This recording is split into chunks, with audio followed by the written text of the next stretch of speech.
মধ্যবিত্তদের জন্য আবার নতুন একটা বড় ধাক্কা। হ্যাঁ, মধ্যবিত্তদের জন্য নতুন একটা ধাক্কা নিয়ে এসেছে কারা? টেলিকম সংস্থা জিও এবং এয়ারটেল।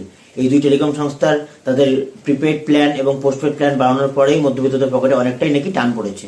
তো আগামী 3 জুলাই থেকে এটা কার্যকর হবে।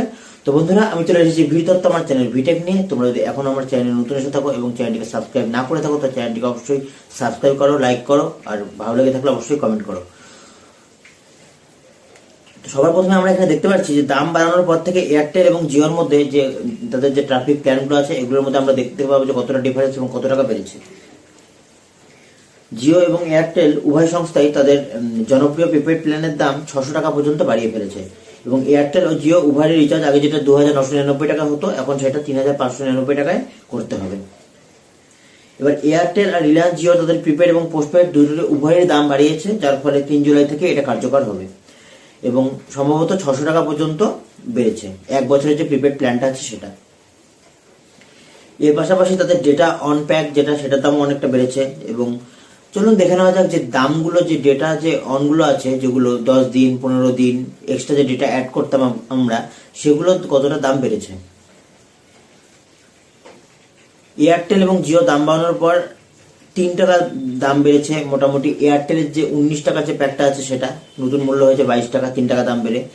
এবং এই প্যাকে গ্রাহকরা 1 দিনের জন্য 1 জিবি করে ডেটা পাবে। আর আপনার ডেটা যদি শেষ হয়ে যায় তাহলে 1 জিবি ডেটা কিনতে খরচ হবে প্রায় 22 টাকা, তেমন 3 টাকা দাম বেড়ে গেছে। অন্যদিকে জিওর 1 জিবি ডেটার নতুন প্যাকের দাম হয়েছে 19 টাকা, আগে ছিল এর দাম 15 টাকা। সম্ভবত এয়ারটেলের থেকে দাম কিছুটা হলেও কম, কিন্তু তাও 3 টাকা বেড়েছে।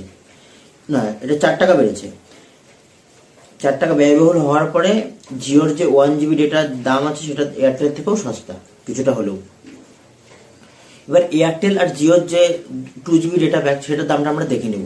2 জিবি ডেটা চাইলে এখন এয়ারটেল ব্যবহারকারীকে খরচ করতে হবে প্রায় 30 টাকা, কারণ 29 টাকার যে ডেটা প্যাকটার দাম ছিল সেটা 33 টাকা। 29 টাকার যে ডেটা প্যাকটার দাম ছিল সেটা 4 টাকা বাড়িয়ে হয়েছে 33 টাকা। আর একদিনের জন্য 2 জিবি ডেটা পাওয়া যাবে।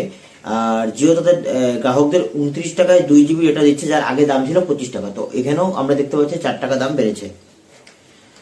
তো জিও আর এয়ারটেল নতুন ডেটা প্ল্যানের দামটা আমরা একটু জানবো। যে এয়ারটেলের কাছে 77 টাকার একটা নতুন ডেটা প্যাক ছিল, যা বেস প্ল্যানের বৈধতার সাথে 4 জিবি ডেটা সহ অফার করতো। এবং এই প্ল্যানের দাম আগে ছিল 65 টাকা, অর্থাৎ প্যাকটি আগের থেকে 12 টাকা ব্যয়বহুল হয়েছে। অন্যদিকে 69 টাকা ডেটা প্যাক এনেছে, যা বেস প্ল্যানের বৈধতার সঙ্গে 6 জিবি ডেটা। তো বন্ধুরা, তোমরা জানতেই পারলে যে কি হারে দিন যাচ্ছে আমাদের যে রিচার্জগুলো সেগুলোর দাম বেড়ে যাচ্ছে এবং বাৎসরিক যে প্যাকগুলো আছে সেগুলোর দাম বেড়েছে। তো ভিডিওটি কেমন লাগলো? ভিডিওটি ভালো লেগে থাকলে অবশ্যই লাইক করো, কমেন্ট করো, শেয়ার করো আর সাবস্ক্রাইব করো।